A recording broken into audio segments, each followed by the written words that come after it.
In Washington, it will be a day of remembrance as people pay their respects to former President Jimmy Carter. Here is a live look at the U.S. Capitol, where the 39th president is now lying in state.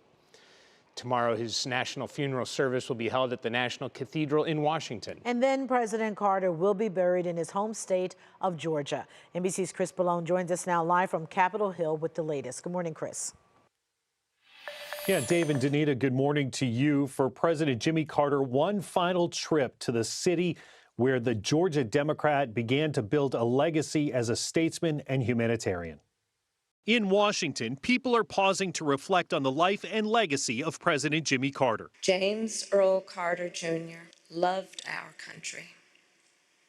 He lived his faith. He served the people. And he left the world better than he found it.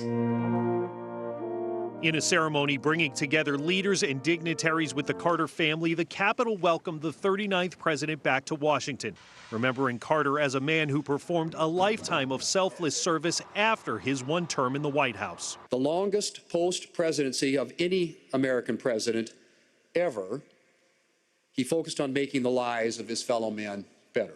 The late president's final journey began Tuesday at the Carter Center in Atlanta, the base for his post-presidency charitable work.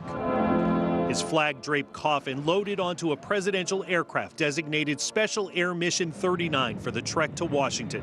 Carter's path through the Capitol reflecting the path of his life, a stop at the U.S. Navy Memorial, which he authorized in 1980, acknowledging the former president's time at the Naval Academy and service as a submarine engineer.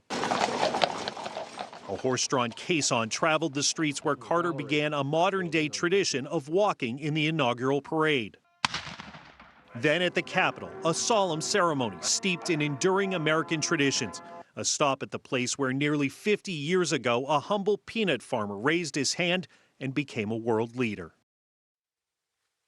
And President Carter will lie in state in the Capitol Rotunda behind me until 7 o'clock tomorrow morning. Members of the public in just about an hour and a half will start filing past his casket in that rotunda. They will be able to do that around the clock until tomorrow morning at 7 o'clock, Danita. All right, Chris Pallone reporting from D.C. for us this morning. Thank you.